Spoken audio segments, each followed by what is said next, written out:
Vietnamese automaker VinFast is cutting jobs in North America before the brand even arrives on our shores. Today we're going to talk about VinFast viability as an EV startup, sort of an EV startup because they made combustion cars starting in 2019, but now they've transitioned to full electric vehicles. They're all imported from Vietnam. We're going to talk about them today. Also, a potential new battery technology that could change the world, right? Doesn't everyone we hear about supposedly change the world?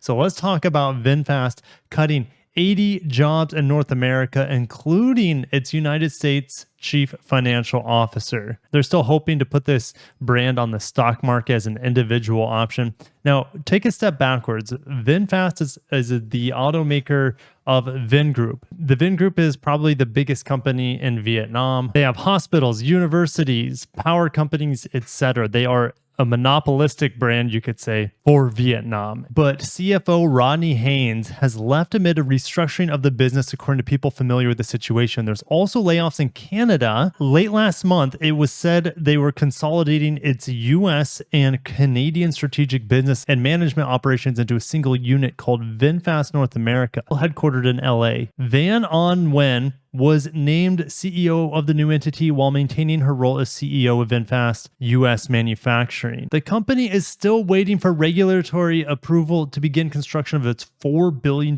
vehicle assembly plant in North Carolina, and the company had initially targeted a start of production there next year. That's going to be pushed back now. And until they start making vehicles in North Carolina, none of their vehicles will qualify for the EV tax credit. Now, we can also look at all their upcoming models. You can see that they have the City Edition, like that's what they're advertising at $520 a month. But the VF8 is not $55,000 like I thought it would be. It's actually up to $59,000 now, and the VF9 is over $80,000. And okay, well, it says the VF8 City Edition is available now. We know that the first shipment is actually happening in late February. So let's learn more about this City Edition here. Starting MSRP of it is actually $49,000. You get a $3,000 City Edition discount and $6,314 cash due at signing. Only available for California residents. This eco trim gets you 348 horsepower, 19-inch wheels, 15.6-inch interactive display, head-up display, heated seats, etc. And this is a lease, so it's $519 per month for 36 months. Now, for $80 more per month, what does that get you? Well,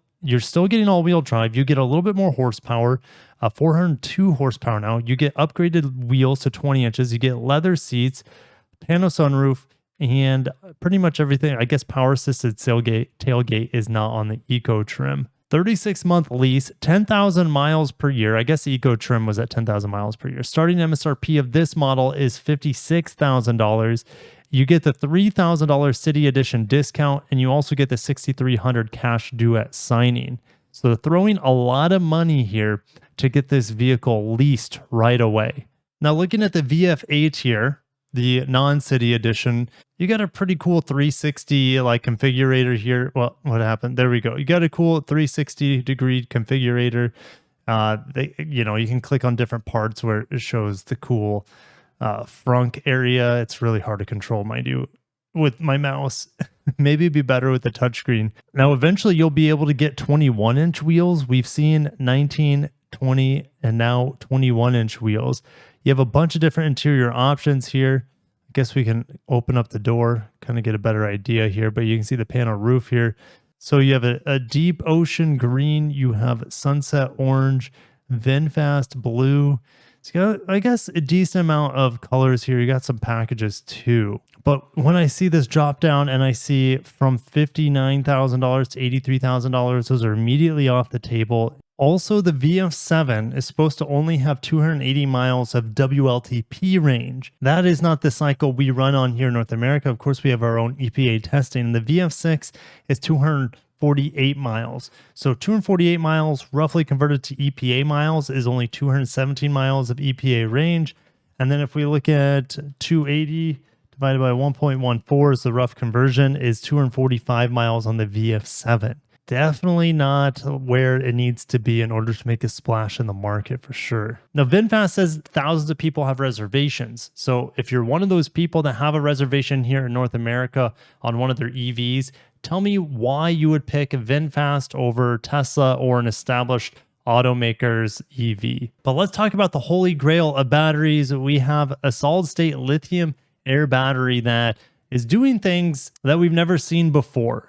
And I'm not going to go over all the details here because this video is mainly about VinFast. And this battery technology is being researched at the University of Illinois in Chicago. Its energy density of 685 watt hours per kilogram at room temperature. It's almost up there with gasoline in terms of energy density. And if that's the case, it changes everything for batteries. Could we see it on the market soon? No, I think it's probably going to be until we see, man, I would say 2030 at the earliest until we see something this energy dense, this safe, and this practical. And the materials they're using in here are apparently very affordable. They're not using any exotic materials to get this sort of energy density out of this lithium solid state battery. Now I'm going to bring this diagram in here. Toyota has the most patents on solid state batteries. They've been working on lithium air batteries as well. This is an old diagram, but they're saying potentially in 2030, we could be having energy density with lithium air batteries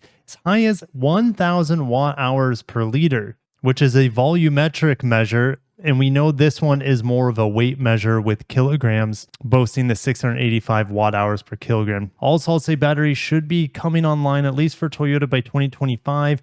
Nissan just said recently that in 2024, they'll have a pilot line. So we know the Japanese automakers are really pushing forward to get out ahead of the Chinese manufacturers in terms of battery technology. I think 2030, we might see our first lithium air solid state battery hit the market. And man, will it be exciting, because solid state batteries, man, that's the holy grail. That is the tipping point, which gasoline vehicles, for the most part, won't be able to keep up with electric cars. And that should give us plenty of time in the next decade or so to build up the infrastructure. Fingers crossed. I wouldn't say plenty of time, but at least some time to build up the infrastructure, build up more renewable energy, and have a more technologically advanced battery when that all gets ramped up. But I'm going to end it there. Thank you guys for watching. VinFast, are they going to work? My heart wants them to succeed, but my gut has a feeling they're not going to make it very long, at least here in the United States, but time will tell. Anything's possible. I'll catch you in the next one. See you down below. Have a great day.